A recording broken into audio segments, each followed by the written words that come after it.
have entered the Arcade Cafe. Today in the cafe, I am drinking Starbucks Lame. hazelnut oat milk shaken espresso. I'm not a fan of Starbucks anymore, but it was all I had at hand, so that's what I've got. You're too bougie. I know. I have to have artisan do? coffee that was brewed in the Himalayas and shipped over here in an old Afghan. No, I mean, I like that stuff. I like experiencing that stuff because I've been in the coffee industry and all whatnot. But I really don't mind a plain, just basic, shitty cup of coffee. Sometimes it's nice not to worry about the flavor profiles. Sometimes you just want that diarrhea to hit you quick. Yeah, I just want it In to. and I out. want the brown in my mouth and out my ass. So, if anybody is still curious, I'm your host, Bryce Yoli. And I'm here with my pal and cousin-in-law and more eloquent co-host, Caleb James. Here in the Arcade Cafe lies a chewable pill-sized answer to the full-length feature of Arcade Bookshop. Arcade Bookshop. We bring you our current thoughts on our video game progress, book progress, a little bit of video game news that's probably already a little old, occasional state of the podcast info, our wants, our needs, our private thoughts, our deepest, darkest secrets, and the sweet nothings that Caleb whispers in the bedroom. That's too long.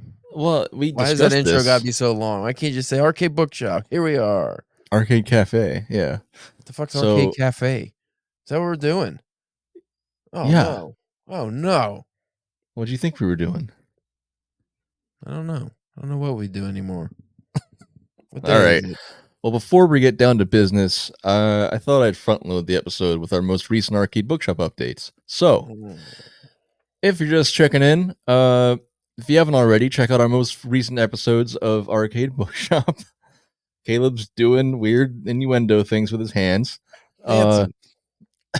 That's the Trump dance. It's always like he's jerking off, guys. So, Caleb, we got a lot to talk about today. Why? I'm on a time crunch. Come on, let's wrap it up. Episodes of Arcade Bookshop cover the manga Vagabond by Takehiko Inoue. And if it's your first time checking out the show, Vagabond was the book we tied in with the game Sea of Stars by Sabotage Studios. We talked about that on episode 21. And I don't know about you, Caleb, but I think those episodes have been our best yet. I think the Pokemon episode was the best. Everyone should check that out first. You can refer them to that one now since I have that disclaimer in the front of it. So. You finally did that. Good. Yeah. So, and then just stay tuned Monday, June 17th for a brand new episode of Arcade Bookshop because we are discussing Stephen King's book On Writing, a memoir of the craft. And that's a pretty cool conversation, too. If it survived the corruption of your computer. I fixed it. We're good. Oh, you're good? Okay. So, to get down to business, let's talk about the 3Rivers Comicon. Boners everywhere. Yeah, man.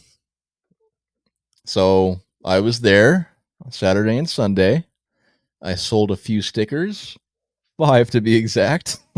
$5 worth of stickers is pretty good. Yeah, I considered handing them out at the end, but I was handing out the business cards.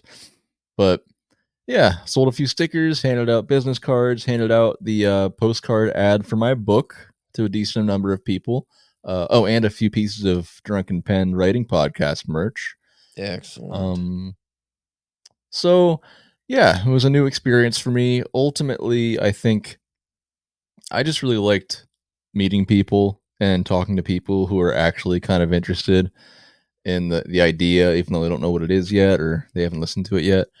Yeah, I liked meeting both the attendees and just as much as I liked meeting the people, the vendors there, the other people who were writing comics and selling little fun stuff.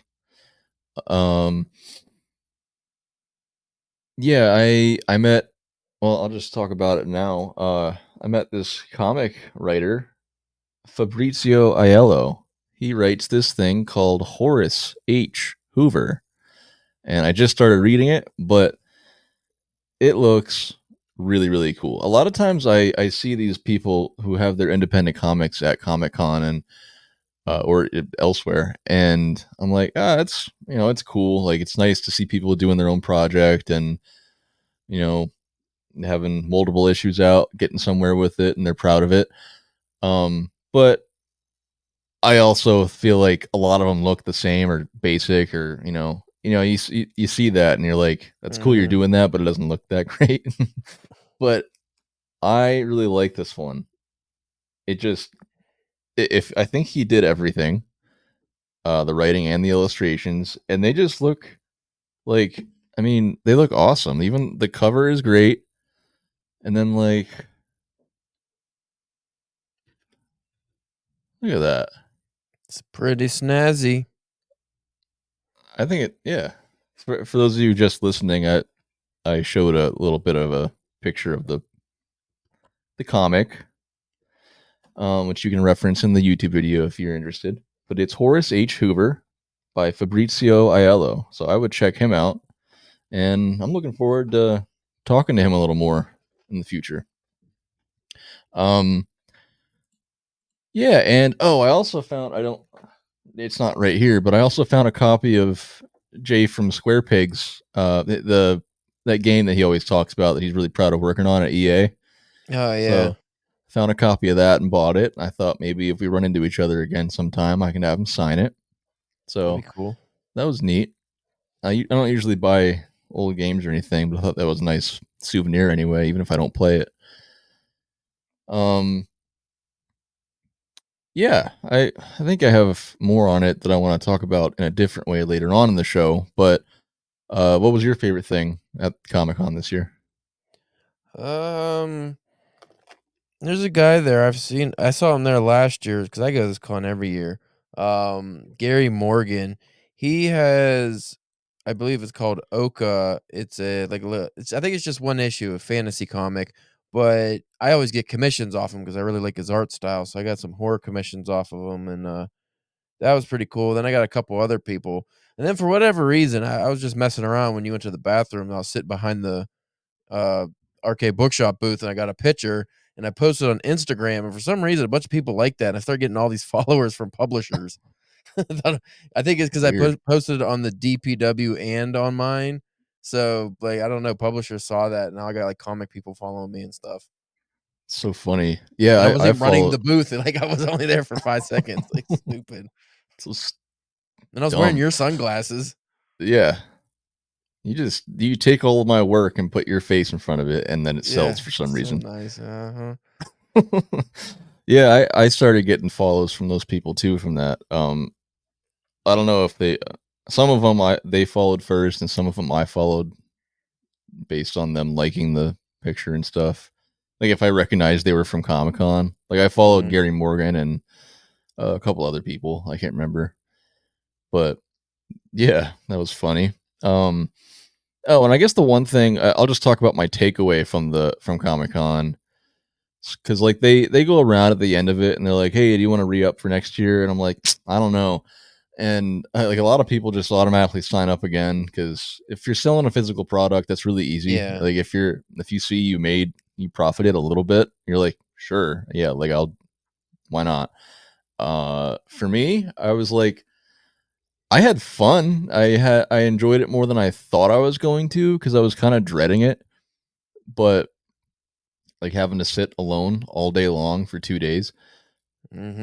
So I enjoyed it more than I thought. But when you think about it as a podcast, having a table at an event that like nobody knows what it is, and my signage sucks, and everyone comes up and they either say, "So what is this?" or or tell me about it, or shit like that. Where is the Arcade Bookshop? Yeah, that's a common one. If we were smart, we would have just got a bunch of, bought a bunch of author copies of our books and then sold them there for even just a mild markup. Because at least then people would be reading them, and then we would also make a couple bucks.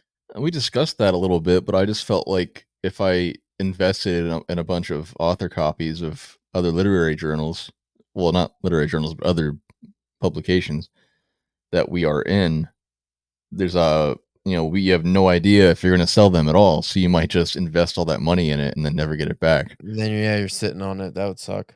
And I already invested so much in the meager amount of like display stuff that I bought. So yeah, it would have been a big investment. But that would be cool. I don't know. I've never done that before. Like tried to resell publications that like journals that I got into. So I felt kind of weird about that too, because I don't want people to get too confused. Like, here, buy this journal that has nothing to do with me other than that I'm in it. It's a little different if it's like a journal or review versus like an anthology.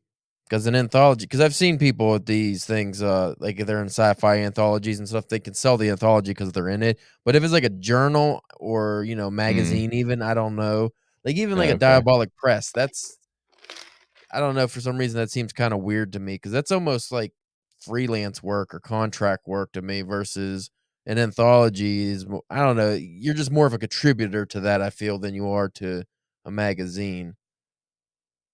Yeah, I guess so. I guess that makes sense.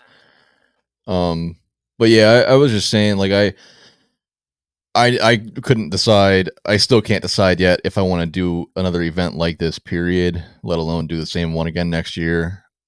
Just because we kind of have to wait and see if people from the show listen and if they like it and if they are consistent listeners that help us to grow. So we kind of just have to wait and see over the next month or two and see if those people actually like us outside of our personalities. So Mm.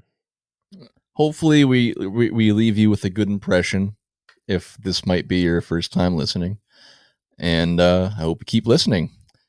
That said, I thought we would listen to. Oh, I did record some people's voices at Comic Con, and I thought we would listen to the first one today together. Okay. Sound good? Sure. All right. So this is Ken. This was the first guy I recorded, and I thought he had a pretty cool answer. I'm just going to put it up to the microphone. Because the narrative in the story. Oh, hold on. Boners, boners, boners, boners. All right, now. My name is Ken. My favorite video game because of the narrative in the story is probably Firewatch. Came out about 7 or 8 years ago from Campo Santo. And it's about a 40-something guy who is married and his wife has to go into the hospital and he doesn't know what to do with his life without her. So he escapes into the woods of the Shoshone National Forest. It's around 1989 and he is a fire lookout. His job is to sit in a tower and make sure that the forest doesn't burn, or if it does burn, that he's there when it happens. I love how things start to happen around him. It's not supernatural. There's no violence. It's just the story of how he copes with what's happening around him and the relationships he makes with his other fire lookouts who he talks to through a radio without ever seeing them. Some people have called the game a walking simulator, but despite the lack of what some people would consider traditional gameplay, there's just so much character agency and player autonomy about how this character manifests himself in the dialogue that they choose. And I love playing through the game multiple times and just making different decisions and seeing how that influences the narrative. What do you think is important about stories? Stories are how we connect to each other. It's how we find the things that we share in common and the differences that we can celebrate between us. We're all so much more alike than we're willing to realize, and so much of today's society is driven by dividing us. Stories are what bring us together. There you go. What do you think about what Ken said? I agree with Ken. Have you heard of Firewatch? No, I have not. But I'm I going to haven't play either. it tonight. I'm going to look it up. I thought it was funny he said people see it as a walking simulator. I think it's an interesting thing because I feel like that's kind of the way so many indie games are. It's like they have a cool, like, subtle theme. I don't know if that's the right word, but they have a unique idea behind them. But I think oftentimes it's usually like a storytelling thing or a motif or something where it doesn't make. I mean, they could probably all be cases where it could be like interesting gameplay, but oftentimes it usually manifests in the dialogue or like choosing actions that you wouldn't ordinarily have in a game, but really it's just like that quick time thing. Like you tell them to do something by pressing A or something. So it reminded me of, I haven't looked at this game and it's probably far more interesting than what I'm about to say, but it reminded me of how we talked about Oxenfree. Because Oxenfree is a really cool game and the story is very interesting and it looks very cool and all that. You're just But walking though. yeah, when you strip it down, you're just fucking walking. So in that case, it's boring. But yeah, I mean, I'm interested in looking at what this game is that you mentioned, and I think you'll hear more in future episodes where I add these recordings from a few people from Comic-Con. But I think it's very rewarding being able to hear what people say when you ask them things like that, because I'm sure nobody was expecting, because I kept doing this thing where I would be like, I'll ask you one question and maybe I'll ask them ahead of time so they can like think of their answer first and then I'll record them.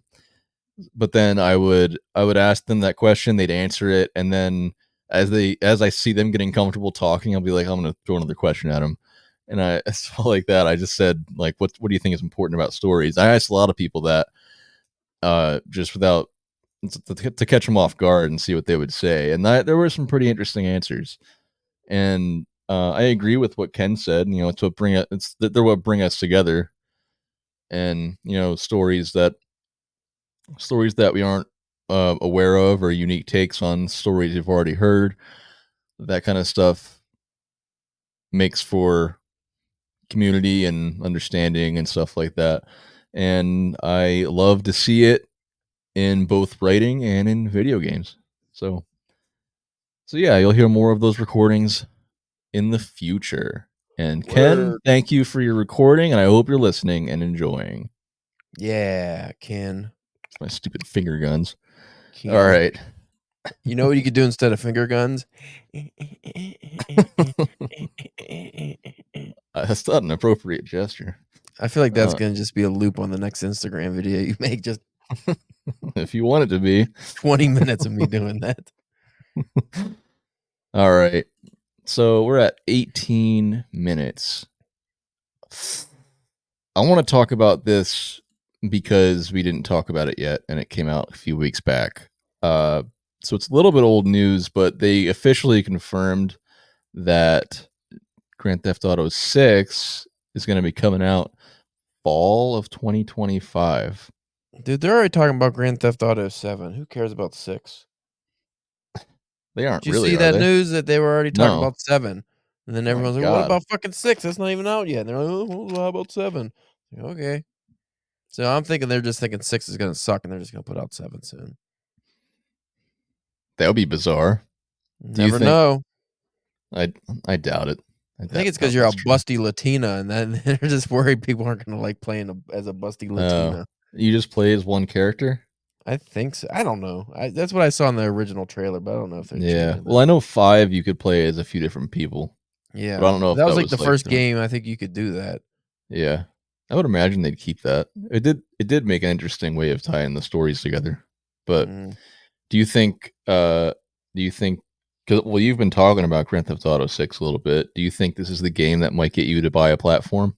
No, I haven't played Grand Theft Auto 5, and that looked way cooler to me. So no. I'm done. You've been talking about it. No, I haven't been talking about it. Stop putting words in my mouth. A little bit. You mentioned it.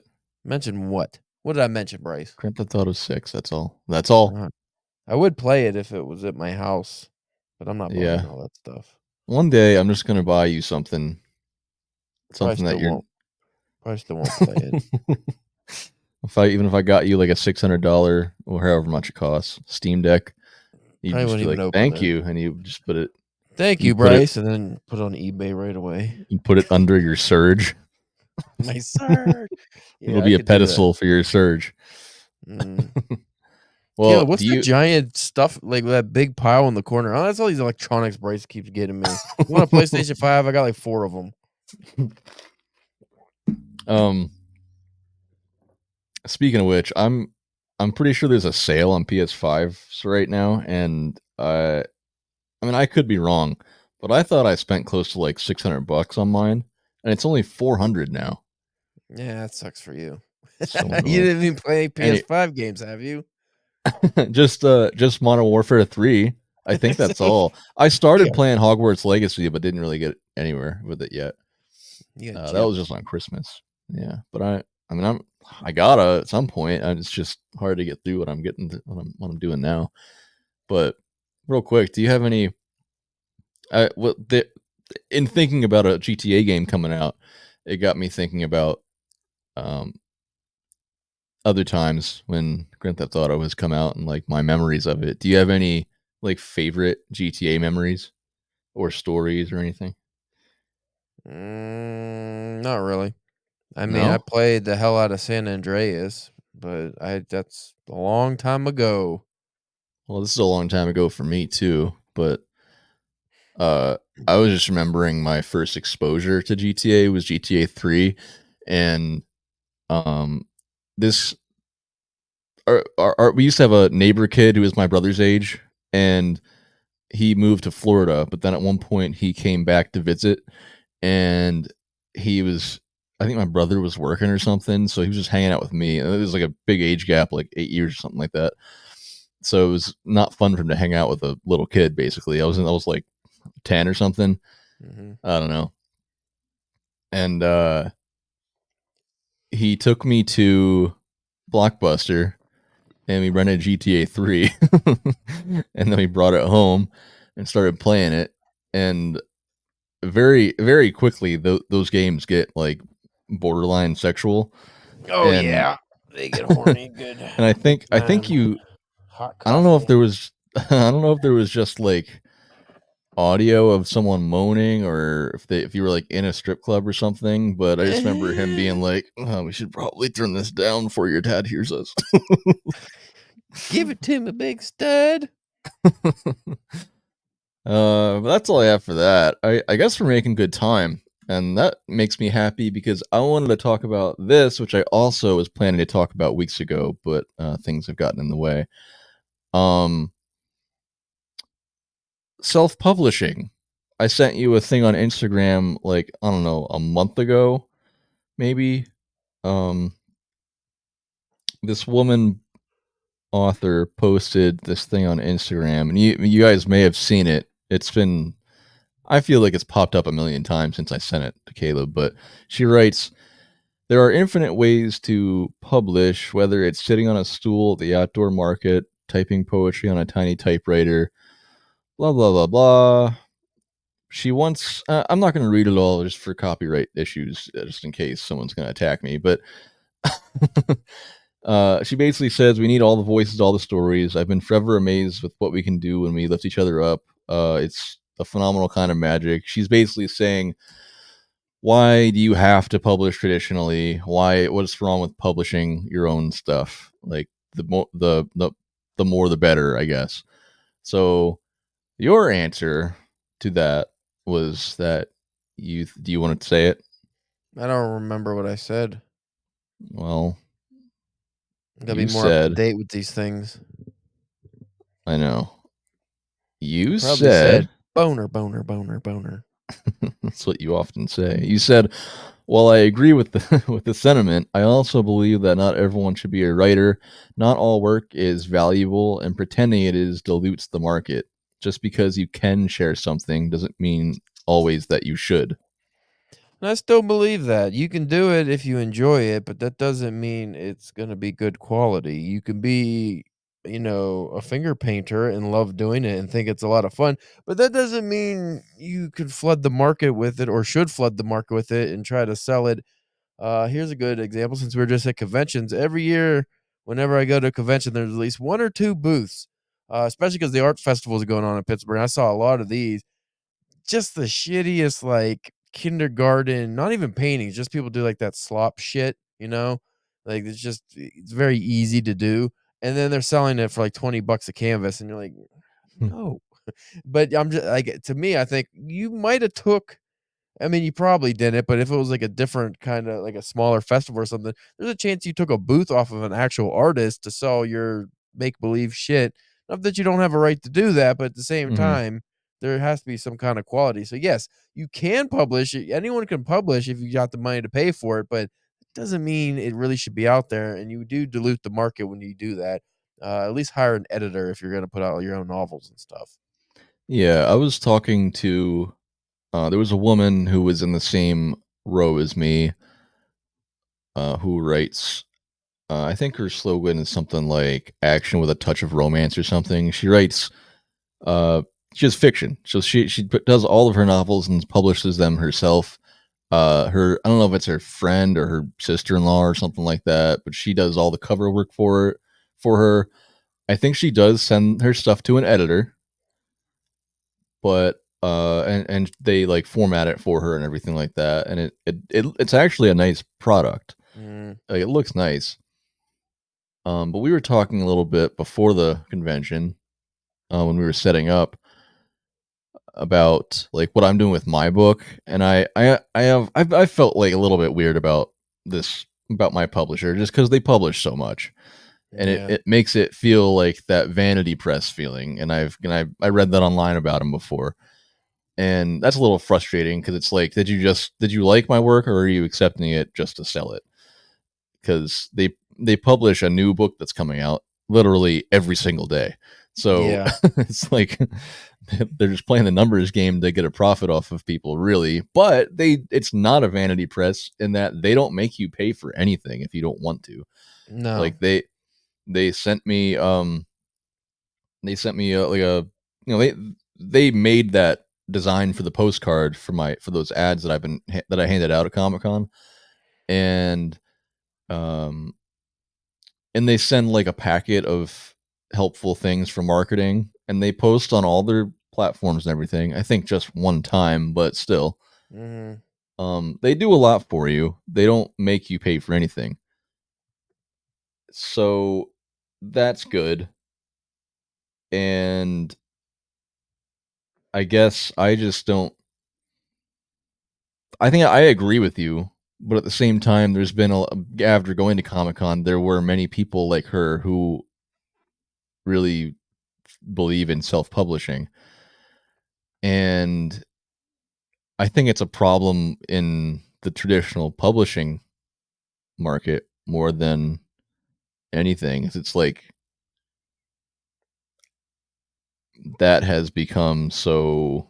I mean, I don't really know what my point is going to be here, but I think it started there. Mhm. It's like there's too much. The traditional markets can't handle it, or are only putting out one type of thing. So if you want to escape that, sometimes you have to just do it yourself. If you don't care about the being chosen by, Right. like, but I agree, like, there's too much. Even some of the other, I mean, I don't have literally anybody specific in mind, but in terms of Comic-Con, I kind of already said it earlier. There's some you see that are like, oh, that's cool, you're doing that. I don't really like it though. And then there's some Yeah. like this guy, uh Fabrizio. This looks fantastic. And he said that he was with a publisher, and eventually, like, there were too many disagreements. They were like trying to force him to do too much social media stuff, and he left them, and he's just putting him out himself now. So there's that aspect too, where like you want to go traditional, but if you want to keep doing what you're doing and it's still yours and your process and your project, and it's not changed too much, then Mhm. maybe you are pushed to go the self-published route. The newest episode of DPW, the one that just dropped Tuesday, we had AD Jones on. He's an indie author, and most of the episode we talked about the pros and cons of traditional versus independent publishing. And it was a pretty good conversation because it's nice to get the viewpoint from someone who's actually pretty successful in indie publishing, and we've had a lot of people on in the past who've been traditionally published, who publish their own work, who've done both, and it's actually steering away from traditional publishing as the best option, just for money reasons and marketing reasons. Because you traditionally, you end up waiting a year, 2 years for your book to come out. They might shelf it if it doesn't sell. Like, there's so many things. Usually, you don't make nearly as much money. Uh, but the indie community, the biggest flaw, obviously, is that everyone can do it. And then if everyone can do it, it's not very special now, is it? Your book can come out, but it's gonna get lost in the sea of every other indie book that's out in that genre. Yeah, and that's I feel that way, and I feel like I don't. If I publish a book myself, I wouldn't feel as proud of it. I don't You think. don't know if it's good unless that's the thing, Yeah, though. If you get enough people reading it and reviewing it and they love it, and it's like, okay, like A.D. Jones, he was nominated for these indie awards. Like, okay, see, people are actually recognizing. But if it's like that doesn't happen, then it's like, does it suck? I don't know. I'm the only one who judged it because I put it out. That's hard. yeah, exactly. Without any like accolade backing it, it doesn't feel like anything certain. Like I accomplished this. It's like, well, I accomplished the process of me publishing it myself, but I'm trusting in the few reviews online, if you get any, that this is actually a good quality product. Um, and yeah, I don't want to dilute the market with stuff of my own if it's not worth it. Yeah. Like I don't want to contribute to that. I'm happy keeping it all to myself if the majority of the world doesn't think it deserves to be out there. Like it's frustrating, but it feels more proper that way, I guess. Yeah. Yeah. Well, I guess let's end this one. What have you been playing and what have you been reading? I have been playing nothing. Hmm. And I quit last night reading Player Piano. I had like 100 pages left, but I got to this part that's like a fucking play, a corporate play, and I just couldn't do it anymore. Oh, It's fucking boring. I Nothing like that happens. part. It's stupid. It was fucking dumb. I didn't like it. I don't like any of it. I hated When every you, moment of it. The only thing I I liked is feel like, Vonnegut's writing. man, I feel like if you get past that part, that's when it kicks up. I already started reading Murder on the Orient Express, so too bad. Man, if you get past that part, that's when everything starts to happen. I don't care anymore. I'm not interested. Damn. It's uninteresting. I read about what happens. There's a riot or some fucking shady underground. I don't care. I don't care Well, about the characters. That's the problem. I And guess it's a fucking old trope. Oh, machines are taking over. It's not Vonnegut's best. I looked up a bunch of reviews that also agreed with my viewpoint, so now I am super biased. I don't think. I mean, it's an old trope, but it's still a relevant trope. I don't Yeah. know. I think we're on the separate ends of that. Like you could relate with the protagonist because you work that kind of job. I do not. I am the lower class reeks and wrecks from the book who are working the roads and cleaning Yeah. fucking digging ditches and stuff. So I just see as like, nah, I don't want to talk about this. I don't want to think about this shit. I wish a robot would come and replace my job. Fuck it. Job I guess sucks. so. Well, we'll talk more about it on a far future episode when we're talking about Player Piano by Kurt After I've Vonnegut. forgotten all about it. Well, I'm sure we'll record it sooner than later. And I just hope so. we'll have some more state of the podcast news next week. And what else? There was something else I wanted to say. Oh, I've been playing. I mean, you can sigh. I'm just gonna say it. I've been playing Slay the Spire. uh, and I really enjoy it. I did get to a part that's like fucking bullshit to me, but that's neither here nor there. I've been reading. I've still been reading Death in Midsummer by Yukio Mishima, and I really like it. I'm like halfway through at this point. Um, they're all really good stories. So that's what I've got. Any last minute thoughts, Caleb? No. All right. Well, we will have plenty more next week. I've had a list of things that I want to talk about, and I have to piece them out in each episode. So we will have lots more gaming and writing and reading news next week, and new info about the podcast, and some changes coming up soon. So thank you, everybody, wait a for minute. listening. What? Wait a minute. I did get writing news today. Okay, go ahead. I forgot. I should have brought it down. I received my certificate of recognition for having the best Leo story in all 4 volumes of Horoscope. Ooh. Might hang that up. Yeah. Oh, I actually have a piece of writing news. Did you get one of those too? No, but I got my copy of Loud Coffee Press in the mail. It's one of these like staples. They should have went Yeah. spine. Yeah, it's not like an expensive print, but it's nice. I haven't read the other pieces yet, but I don't think it's the worst thing I've been in. I like the Not the worst thing I've been in. We should do an episode one day. The worst thing we've been in. Sometimes I immediately regret the things that come out of my mouth when I'm recording this stuff, but because I don't mean that. The worst thing I've ever been in. Let me collect my thoughts and go through the list of publications and shit on them so I can never be published by them again if I need to. They're nice people. I think at least one of them is from Pennsylvania here, so they're nice. They're good editors, and I'm happy to be in it. I'm happy that it was a kind of a timely poem to get in. Yeah. Oh, my Spank the Carp should be in a few. My Spank the Carp. Nobody knows what I'm talking about. My poem in the journal Spank the Carp should be coming out soon. That's right. You finally got into that, didn't you? Like write a goof, like a shit. Yeah, like I told you to do that. We'll talk about that when it comes. Told you to write a shit poem and you get published. Listen to me. All right, Caleb. It's time to call it quits. Thank you, everybody, for listening. Stay tuned next Friday, June 14th, for another edition of Arcade Cafe. This one, where you can have a drink with us and mellow out every Friday. Every Friday. You have just spent some time in the Arcade Cafe. And I hope you enjoyed yourself.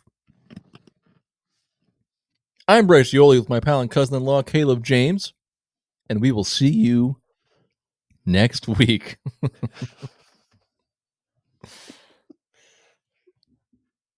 It's the pepper grinder.